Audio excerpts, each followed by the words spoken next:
Good evening. Much thanks for joining us here on Look Up Weekend. I am Nelima, and on the sign language interpretation is Felista Odundo. Now, our team of reporters has been working around the clock to bring you stories that are making headlines and causing conversations within the 47 counties and beyond. But before we get into the business of the day, here are the highlights.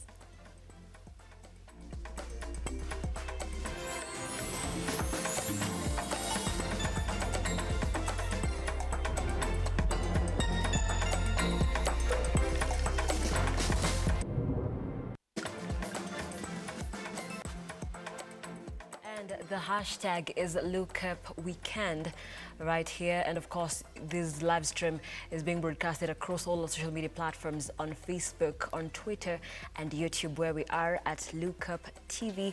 Join us for the next few minutes as we bring you stories that are making headlines, and our broadcast begins now. The CS for ICT, Joe Musheru, has termed the alleged plans by the government to interfere with election transmission as business and political gimmick. 2 months to the general elections, the CS says IEBC servers are very secure, adding that it is impractical to interfere with the transmission process as alleged. The CS said that the ministry was working closely with IEBC to make sure that all polling stations had internet coverage. The allegations were propagated by Kenya Kwanza team leader William Ruto during his campaigns in the last few weeks. The Kenya Kwanza Supremo William Ruto is on record with the public squabble that people he describes as deep state are planning to rig the August polls. In a quick rejoinder while speaking in Naivasha after closing a workshop on the national cybersecurity strategy, the tough-speaking CS Joe Musheru said IEBC is an independent entity and has the mandate to deliver credible elections. As you know, we are not running the elections. That is being run by the IEBC. So they're the ones who are procuring the servers, they're the ones procuring even the connectivity. The CS boasted that the government has strong ICT infrastructure and trained personnel to counter any form of plans to interfere with the August elections. Anyone that is trying to misuse either people's ignorance or the facilities that have been provided, that we have sufficient ability to respond and to mitigate any of the risks that come with cyber security. Musheru revealing that IEBC had acquired over 1,000 satellite modems to ensure all polling stations lacking internet are fully connected during the exercise. In the efforts to counter cybercrimes, Musheru said the government has so far hired over 100 ICT graduates to help protect government websites and infrastructure from threats posed by the increased cybercrime. The government has really invested. The president has really supported us in ensuring we have the right infrastructure, fiber across the country. We've put in new data centers, and of course the training and setting up all the services so that we've got really well-skilled people. Musheru's sentiments were also echoed by Dr. Humphrey Njogu from the Cybersecurity Strategy Secretariat, terming cybersecurity as a key player in the digital economy, noting that there is need to address capacity. We have identified 6 strategic goals that we want to achieve in this strategy. And the first one is to build institutional framework for cybersecurity governance and coordination. Second one, strengthen cybersecurity legal and regulated framework. Third, protect and safeguard critical information infrastructures. Fourth is to strengthen cybersecurity capability and capacity. Fifth is to mitigate cybersecurity risk, enhance detection, prevention, and response of cyber threats. And finally, fostering national and international cooperation. The strategy is expected to come in handy in addressing the issue of fake news and managing cyber risks. Cecilia Lubanga, Look Up TV. Thank you, Lubanga. And still on election matters, Deputy President William Ruto and the Kenya Kwanza team have today signed a charter with the Kenya Kwanza women that seeks to have their interest incorporated in key government decision-making. Ruto has termed the charter a new beginning for women leadership in the country. Henry Tende with the details.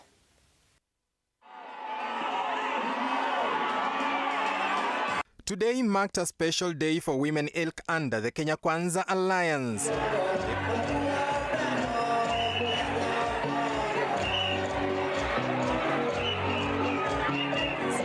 Deputy President William Ruto leading the alliance in signing a charter with the women. A charter that will see an increase in women representation in his government that will additionally pronounce their say on key governance decisions in the country. The face of this election is a woman. She is called Mama Mboga. Not Mama Moja, Mama Mboga. And I want to say that Kenya Kwanza is the movement, is the coalition, is the place of the Kenyan women. Ruto has reiterated that Kenya Kwanza greatly values women and insisted he will prioritize programs that directly benefit the women. The most formidable women leaders in the Republic of Kenya are in Kenya Kwanza. In the next government, Kenya Kwanza will produce the most elected women governors. In today's colorful event that was painted UDA yellow shade, representatives of the women across the country highlighted their expectations in Ruto's government as they also pointed out issues affecting them. Na tunataka sheria itengenezwe iwalinde pia wamama ambayo kwa hii mali yao mama awe na sauti kung'ang'ania hii mali yake. Period poverty is the major problem or issue in this country. Hii kitu lazima utaangusha bei. Wamama oye! Iangushwe isiangushwe. Tunaomba tafadhali wale governors watakuja wasikuja kutufukuza kwa balabala kama hatuna mahali tunaweza pata ya kuuzia. We are setting up a 50 billion shilling hustler fund, and 50% of that fund will be ring-fenced for women-owned enterprises like the one. Thank you. On the sensitive issue of two-third gender rule, Ruto has promised to put in place mechanisms within the first 3 months in office to ensure the next parliament aligns to the rule. Within 3 months of the Kenya Kwanza government, we will put a mechanism to actualize the two-third gender rule. The Kenya Kwanza Alliance, under the leadership of Deputy President William Ruto, has today signed a charter with Kenyan women. A charter they say will open a window for women to be incorporated in government. All this in a bid to win presidency come August 9th this year. Henry Tende, Look Up TV, Nairobi.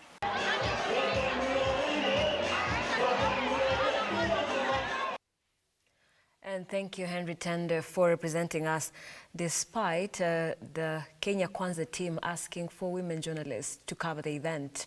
Thank you.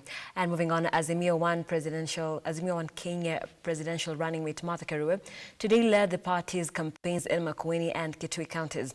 Karua, who is on a series of rallies in the Ukambani region, has called on residents to rally behind Azimio leader Raila Odinga, saying the former premier will bring about development if he is elected as president in the August polls. Accompanied by Ukambani leaders Kivutha Kibwana and Charity Ngilu, among others, Karua has urged residents to vet all presidential candidates in order to vote the leaders with impeccable integrity who will foster good governance. Let's listen in. Shida zako siko kwa roho zetu na ndio tunalia, mtupatie nafasi tuwafanyie nini? Angalia wale wengine, sababu lazima tuangalie historia ya kila mtu. Kama historia yako na umekuwa na nafasi kwa serikali, hakuna mradi moja unaweza tajwa kwa njia nzuri kukuhusu wewe. Tushindane na huyu mnyama anaitwa ufisadi. Corruption is on the ballot. Tuambie Wakenya wakati tunaenda kuamua, tuamue ni nani ufisadi na ni nani atashinda vita dhidi ya ufisadi. Unasikia? Sisi wenye tumejihusisha na siasa Kenya muda mrefu tunajua Martha Karua is the face of anti-corruption. Mheshimiwa Uhuru Kenyatta amesema chukueni serikali, sitaki kuachia serikali mtu ambaye ni mkora. Wamekuja hapa na saa ile wanatembea wanabeba mfuko wa 2 million shillings. Vijana beba 2 million, saa ile wanachukua, saa ile wanaingia ndege, hiyo pesa inachukuliwa tena. Ni hivyo si hivyo? And President Uhuru Kenyatta was on Friday in Gilgil, Nakuru County to preside over the 2022 National Youth Service NYS Recruits Pass-Out Parade. The 9,464 recruits who are graduating after a 6-month paramilitary and character development course will proceed for community service before being absorbed into the NYS vocational training. President Kenyatta was received at the College by Public Services CS Professor Margaret Kobia, NYS Director General Matilda Sakwa, and College Commandant Nicholas McCawher.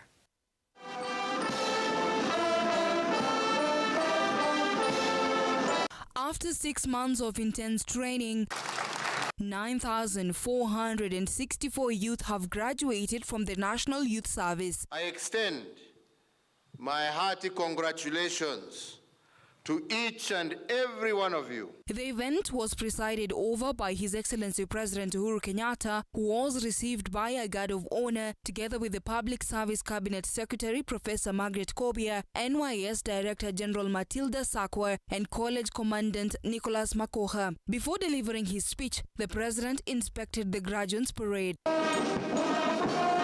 The President has congratulated the graduates for being resilient throughout the 6 months and further commended them for actively participating in his government in terms of development and public service. You have drilled over 68 boreholes, constructed over 197 water dams, 217 water pans, constructed 96 ablution blocks, 3 social halls, 7 model housing blocks, 7 clinics, and 8 police posts in various informal settlements in Nairobi.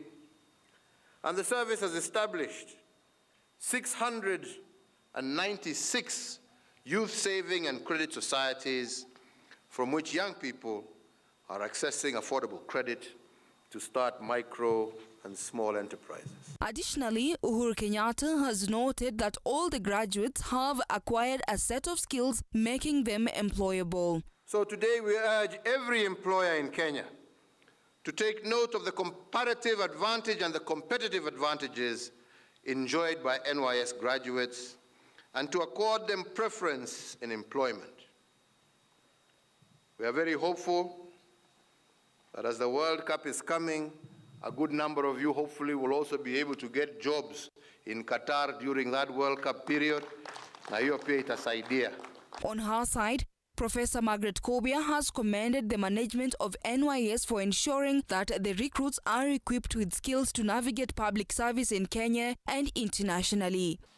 Today, Your Excellency, the best gift the Council, management, staff, and their own National Youth Service family can give you is a firm commitment that the National Youth Service will remain a sustainable, strong institution that develops the youth for socio-economic development of this country. So far, a section of the graduates have been absorbed by the Kenya Defence Forces and the National Youth Service. Senge Suzy, Look Up TV. Thank you, Senge Suzy, for that report. Now, 3 people in Bushangala area, Kakamega County, are fearing for their lives after consuming meat suspected to be infected with anthrax disease. The 3 are said to have slaughtered a sick cow and shared the meat amongst themselves, oblivious of the effects. Clinical Officer Brian Agandia has confirmed that the 3 patients are currently receiving treatment at Shibwe Hospital after being diagnosed with anthrax.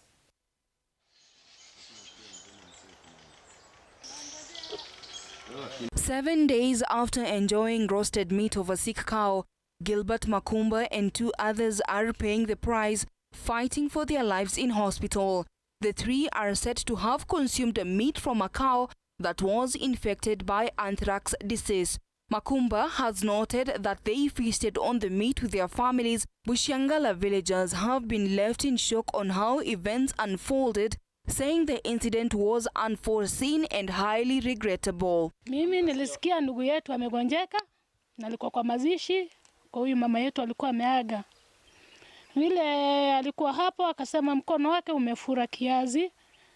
Haya, muda kidogo nikasikia tena mkono tena huo ndio umefura zaidi wa zaidi. Sasa vile tulikuwa tumekucha matanga ndio nilikuta kama mkono imefura. Huyu akaenda mzoli na huyu hakuwa na chochote, nikamwambia wacha nikupeleke kwa hospitali ndio nimleta hapa. Brian Angadia, who is a clinical officer at Shibwe Hospital in Ikolomani, has confirmed that the three have been diagnosed with anthrax and are currently receiving treatment at the hospital. Yesterday we found a case whereby a patient had ingestion of some meat which was reported as being poisonous.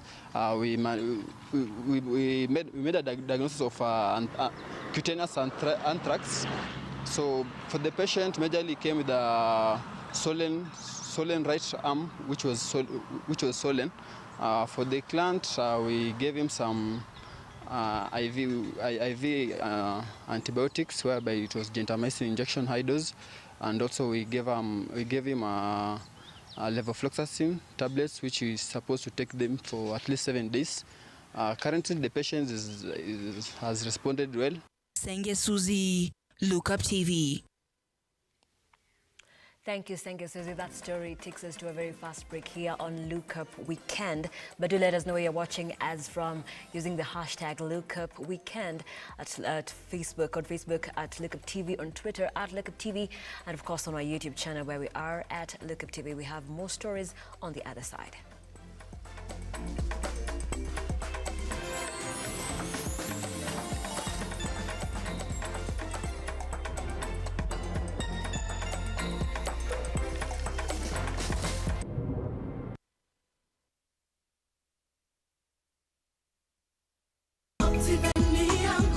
Get a chance to wake up as a tourist as you view Mount Kenya every day by buying a plot of land at Wema Gardens, Naru Moru.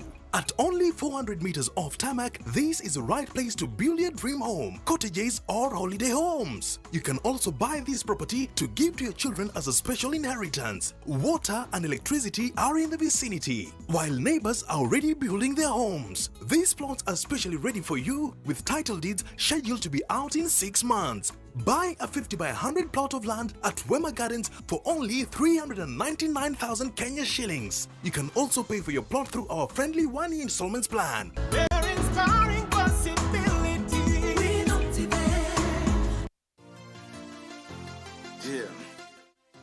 Are you looking to turn your passion to purpose?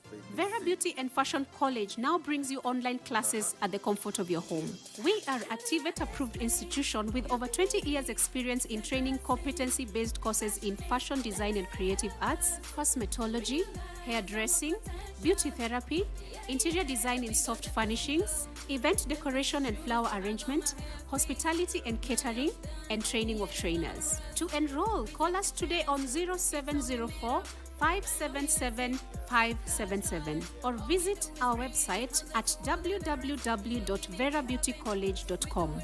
Vera Beauty and Fashion College, a center of excellence. Help me identify a beautiful woman. I never came across one till I got to Vera.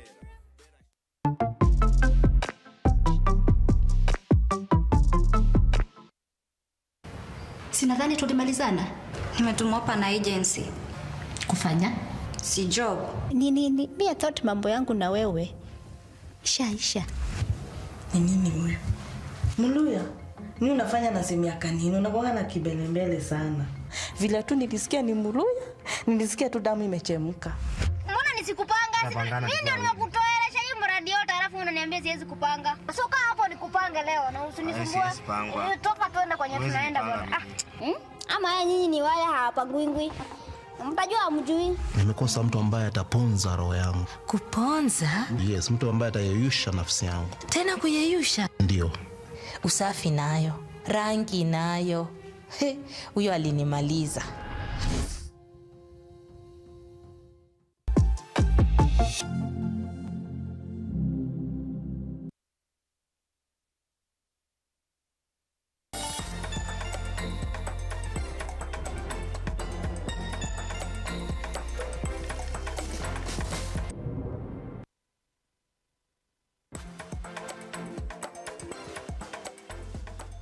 back. This is Look Up Weekend.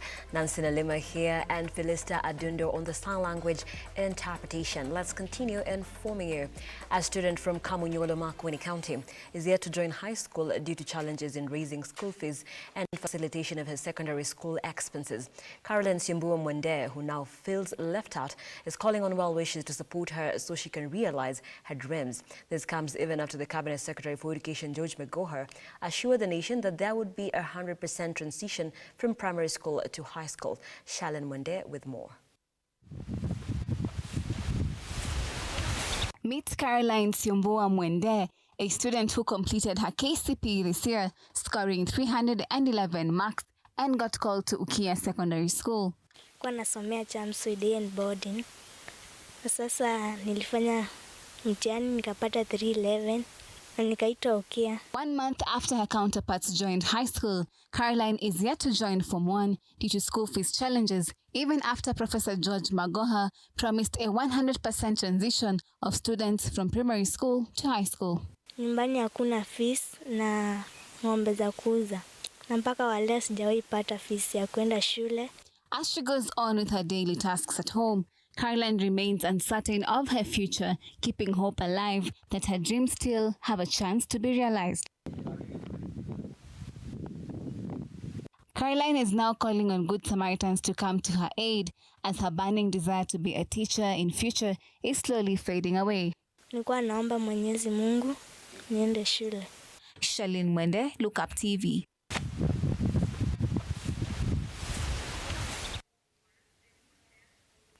And on to election matters. Boda Boda and Matatu operators have been urged to be peace ambassadors ahead of the August polls.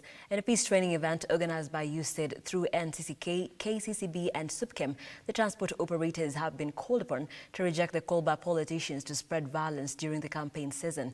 Boda Boda Safety Association of Kenya Nakuru spokesperson Stephen Mwanda said it's high time the youth are used for more important roles during elections. He added that a program dubbed Rapid Result Initiative will be inducted to train the operators. With the general election 60 days away, the Nakuru Matatu Owners Association Chairman Peter Wambugu has taken the initiative to encourage Matatu drivers and boda boda operators to be the ambassadors of peace as opposed to propagators of violence during and after elections. Sisi kama watu wa bodaboda tunataka kujieleza kwamba sisi ni watu wapenda amani na tunaomba wanasiasa wetu wakati huu ambao wanatafuta kura, na tunaomba mnapokuja kuchukua vijana wetu mwachukue kwa njia iliyo nzuri na mmalizane nao kwa njia iliyo nzuri ili isikaje kaleta furugu ama kukosesha amani wakati huu wa uchaguzi. In the same tune, the Boda Boda Safety Association of Kenya Nakuru spokesman Stephen Mwanda urged politicians to desist from misusing the youth during the electioneering period. Sisi kama watu wa matatu si wanasiasa. Kazi yetu ni biashara na ningeomba wanandaa wa matatu wasihusike kwa mlengo wote kulete furugu nchini. Despite boda boda operators having a bad reputation of enabling criminal activities, the association chairman Samuel Munyiri has called on the public to refrain from stigmatizing the boda boda operators and instead embrace them as part and parcel of the society. Kama sekta ya bodaboda, sisi watu wa bodaboda na watu ya matatu tunafanya biashara moja, lakini kwa wakati huu sababu ni wakati wa siasa, wanasiasa wataweza kutumia vijana wetu. So mimi ombi langu ni kwa wananchi wote wa Kenya. Ukiona kwa wakati huu wa siasa, tutreat watu wa bodaboda kama raia wema. Shalin Mwende, Look Up TV.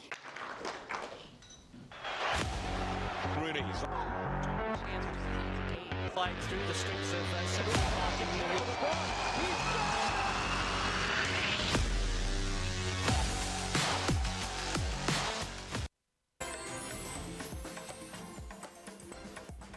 And let's get sporty, shall we?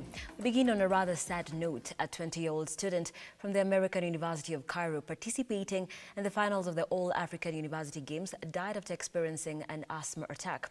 The basketball player collapsed at the Kasarani Indoor Arena, forcing the game to be halted in the first half. He was then rushed to Nelima Hospital later on after waiting for the medical crew for assistance. The student, whose name remains undisclosed, later passed on while receiving treatment. The authorities now saying that his details will remain undisclosed until his next of kin are informed about his death.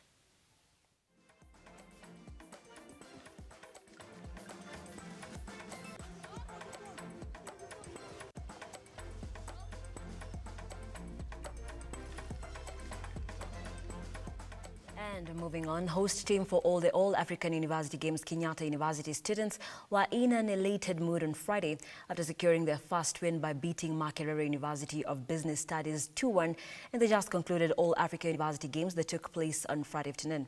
After securing first position, Kenyatta University now heads to China. KU were off to a slow start in the first half, with the Ugandans taking an early lead to go 1-0 to boost their morale. Coming into the second half, the home team bounced back to go on level on the scores, forcing the match to go on extra time to determine the winner. Tension was high in the extra time, with Kenyatta University motivated to secure the win as the Ugandans fought back by creating a number of chances. In a quest to block a penalty shootout occurrence, the hosts fired home to make it 2-1, killing the hopes of the 2008 All-African champions.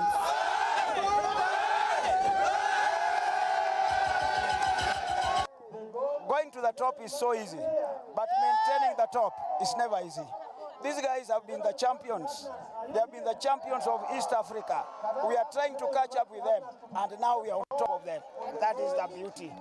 We'll maintain because we have sold ourselves to the oncoming students. They will make sure that they write and come to Kenyatta University. My first loss in this tournament, but you know, in a football game, things happen the way you don't expect them.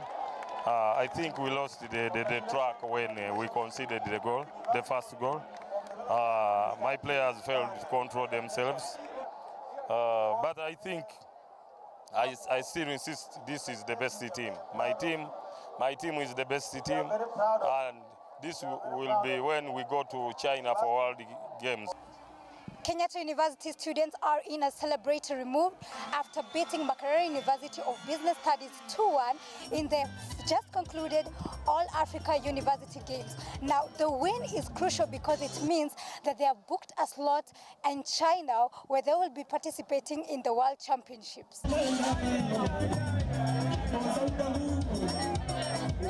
Marian Kageni, Look Up TV.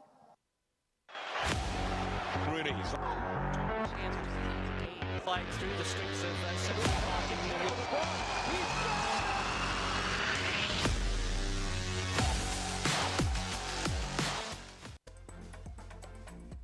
And thank you, Marian Kageni, for that story. And of course, congratulations to Kenyatta University for putting Kenya on the map due to their success right there, topping the All-Africa University Games. And we've come to the end of the bulletin. This has been #LookUpWeekend. Nancy Nelima here and Philista Adundo on the sign language interpretation. Do keep a look at TV as we'll be bringing you more stories coming from across the counties, giving you analysis and in-depth of each and every of those stories. Do keep a look at TV and enjoy your evening. Good night.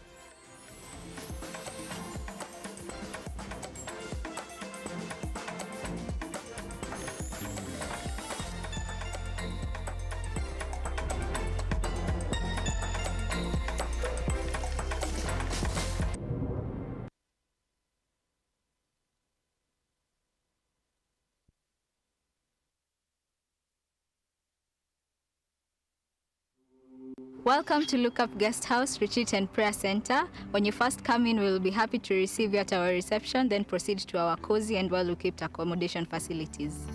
We aim to provide our guests with a unique, comfortable and worthwhile experience.